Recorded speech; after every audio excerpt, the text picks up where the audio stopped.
Sup everyone, welcome back to another video, and today we have a video that is basically requested by one of the viewers, and they themselves wanted me to make a video about future reruns. As I've been making a lot of videos covering the nuances of certain characters, they've said that it would be appreciated if I could talk about what people can look for on the horizon far into the future. So I pretty much spent the last day or two testing and concocting this list of characters that I feel like when it comes to advices like this will help the most amount of people that reaches this video or this video finds. So here are some ground rules when I am going to make these recommendations. These recommendations are built off of statistics such as character usage rate, as well as play efficiency, comfort, progression when it comes to their future in terms of constellations, meaning that if you want to eventually just double down on these characters, they have amazing headroom for growth, pretty much going to be able to take you all the way to the end of your Genshin career, meaning that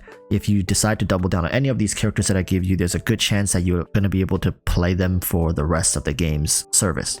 Alright, that being all said, of course this list is not going to be a one and done list. Try to refer to other people's lists as well and cross-reference things such as, like maybe a top 3 that consistently appear on a lot of people's lists. Maybe it's a good idea to kind of just hunt for those characters first. Alright, and yes, this list does consist of some 4-star characters. However, I did put in the constellations that ideally you want to get them towards, so that when you're hunting for reruns, maybe banners, you can also look for some 4 stars, right? Maybe you can combo a couple together, like a 5-star with a 4-star. Like, wow, this is a great banner for me personally, right? Because you're looking for them. Anyways, let's start with some honorable mentions, because I feel like there's not enough time for me at the end ever to bring up honorable mentions. And a lot of people talk about like, oh, Walrus, what about, this X, Y, and Z character? We can't fit them all on the list. So we're going to start with some honorable mentions for people who are looking for like hyper carries, meaning you love investing to one character and having them do everything, and you're okay investing a lot into them. Some of the best hyper carries, well, I'm only going to give you 2, because any more than that, I'm just pretty much giving you the whole list here, alright? The 2 best hyper carries in the game, in my opinion right now, are Itto and Hu Tao. These 2 are amazing hyper carries in the game in their own rights. Itto, I ideally would say you want to get his weapon over his constellations first, whereas Hu Tao, you can get away with getting her constellations first, then her weapon. But both of these characters require more investment than just your standard base average C0 free-to-play weapon. Now, a lot of people will argue, Walrus, are you saying they don't? No, of course they work at C0 with free-to-play weapons, but my point here is hyper carries are characters that don't unlock potential of themselves until you put a little more into them comparative to other characters. They're just designed that way by HoYoverse. Now, of course, even without that additional investment, they're still extremely strong. It's just you don't really get to feel that strength really until you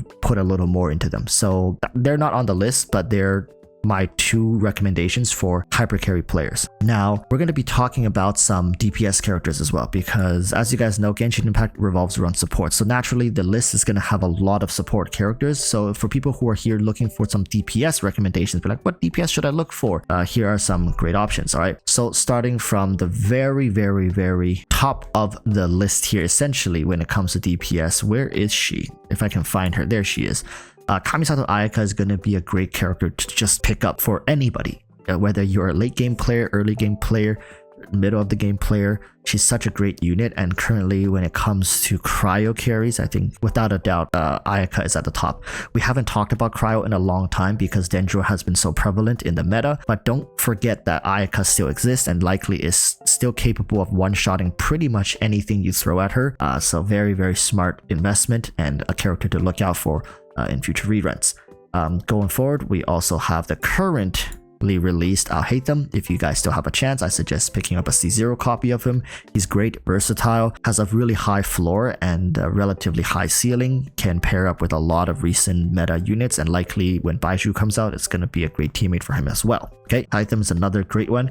And finally, lastly, when it comes to another flexible DPS, I really wish people would give Ayato a chance. I think this character is going to be great for most cases. It's very difficult to find a situation where Ayato can't really bring some form of value. Yes, if you have hydro immune enemies, obviously Ayato is not going to help you there.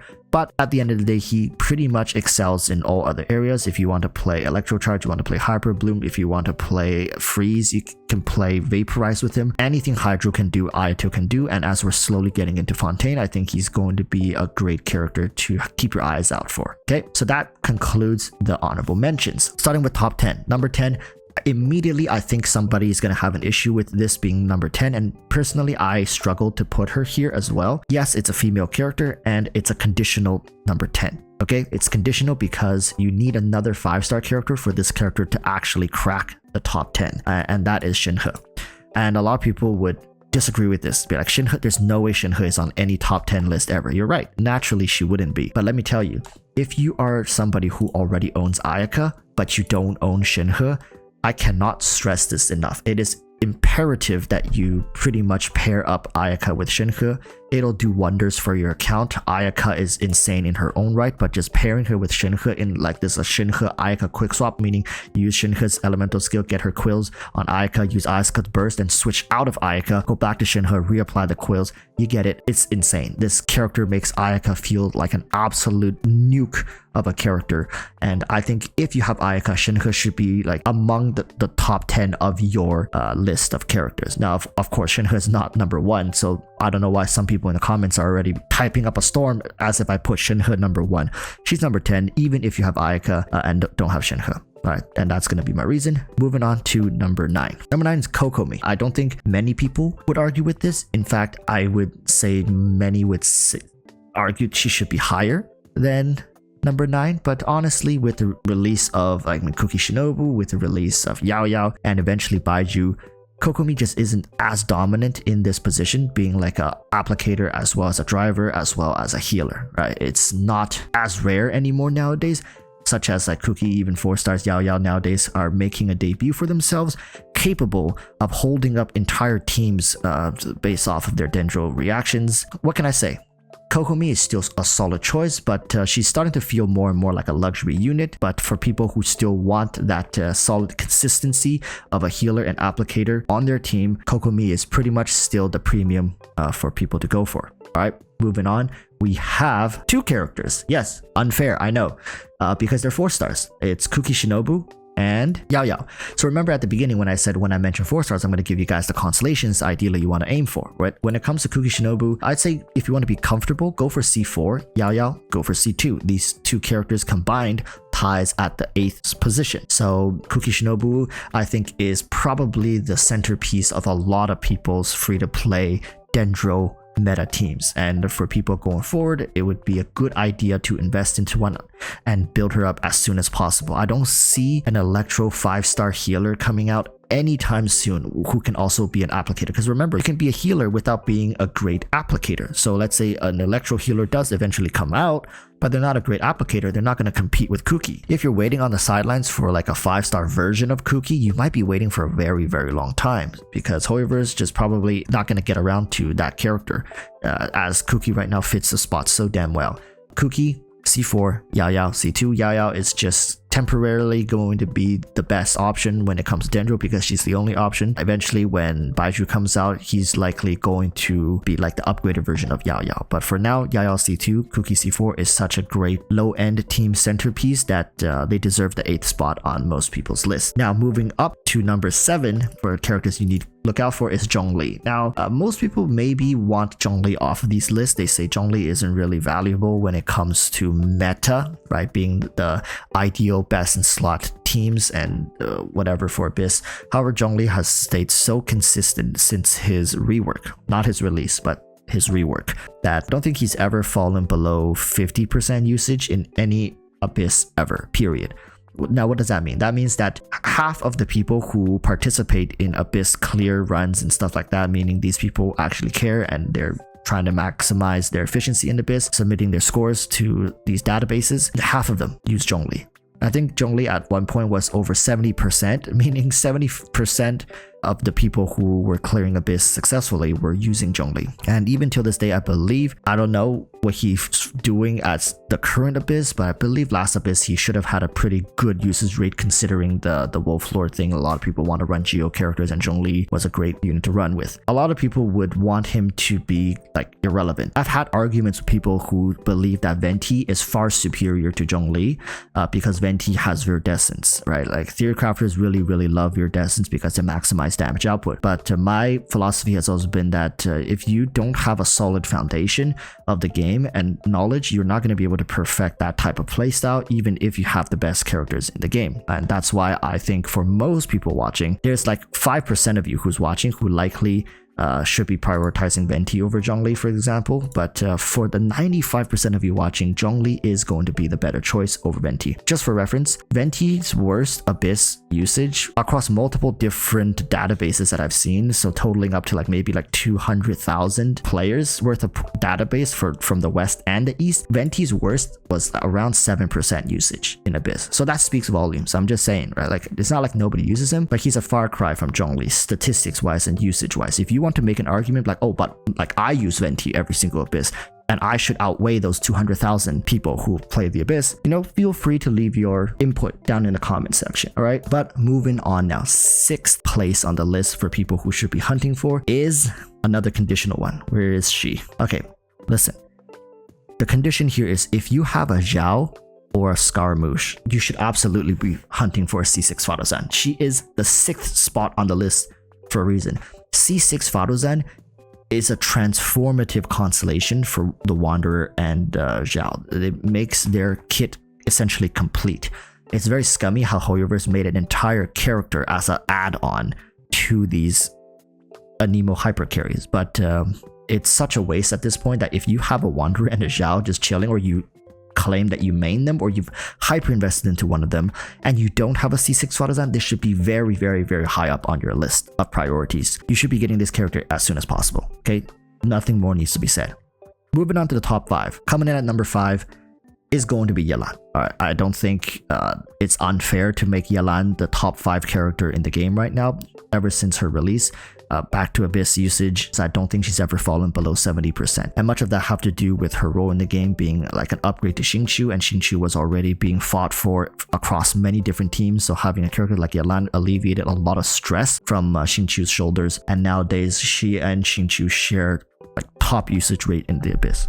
She does more damage, Xingqiu has more application. Amazing character. If you want to argue she's not good and not worthy of a top 5, I would really love to see your top 10 list down below for people to hunt for characters in the future. But I think Yelan at number 5 is fair for people to go for. Alright, moving on to number 4. Now we're going to get to the territory of characters that you guys recognize. Raiden Shogun, minimum C0, C2 if you guys are ballers, but C0 Raiden Shogun is such a sweet joy to play nowadays, especially with the release of Dendro characters, and the Dendro meta has been just taking over Genshin. She can be a great electro applicator. She can slap on a bunch of EM artifacts and just become a full-on electro applicator support character for Dendro comps. What can I say? And she still has the ability to battery your team if you really need it, but what I found is when you play these Dendro compositions, you never really need additional battery assistance from Raiden Shogun. She's just such an amazing and durable electro applicator with her elemental skill. And apart from that, she has great vertical development with her constellations. She can turn into one of the best hyper carries in the game. It's kind of like a 2 bird 1 stone type situation, meaning that if you enjoy hyper carries, you could easily skip Ito and Hu Tao. That's why they're not on the list. It's because a character like Raiden Shogun's in the game,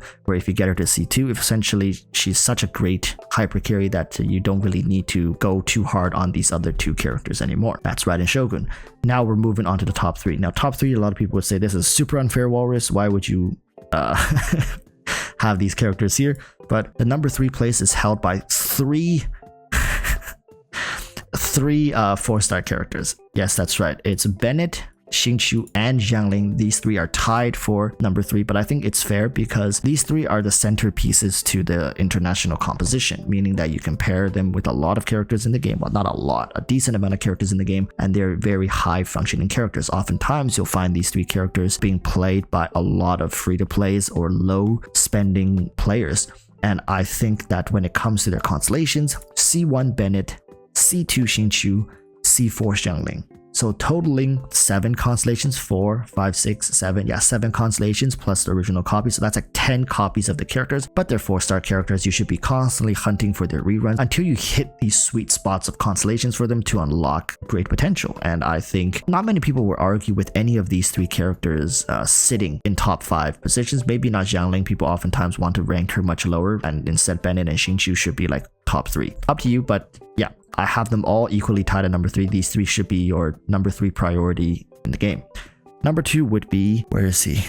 Kazuha. I think still, when it comes to Viridescent's application, Kazuha is pretty much the king. You can't go wrong with him if you play a lot of elemental teams, even some elemental mono teams, as we call them. Kazuha is still top dog. Okay, top dog. A lot of people was like, oh, what about Venti? Like, honestly, please just drop the whole Venti thing. I'm so tired of arguing with people with back and forth about Venti's relevancy. He's incredibly difficult to pull off in certain situations. His burst skill is completely random. It's such a pain in the rear end to have to deal with a lot of Venti's issues right now. Just go for Kazuha. If anybody ever tells you to go for Venti over Kazuha, you should immediately block them, because that person likely just wants to watch your account crash and burn. Okay, number 2, Kazuha, C0.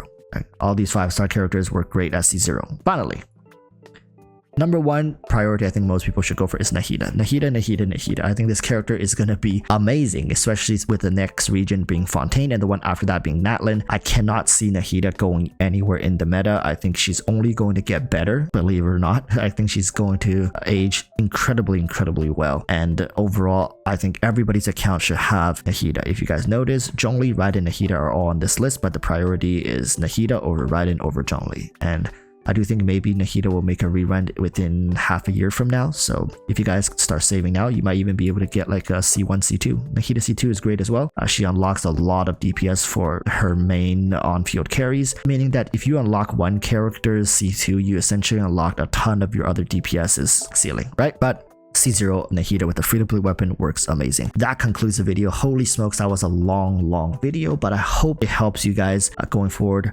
nail down exactly what characters you want and what constellations you need to get them for, and just overall bolster your account for the future. If you basically complete this list of characters I gave you, you're probably safe to never pull for characters ever again until the end of Genshin Impact. Honestly, I don't think there's much power creep that's ever going to come to this game, and these characters are some of the most sound characters across the game. Like stat wise, it also points to them being just amazing pillars when it comes to meta and team constructions.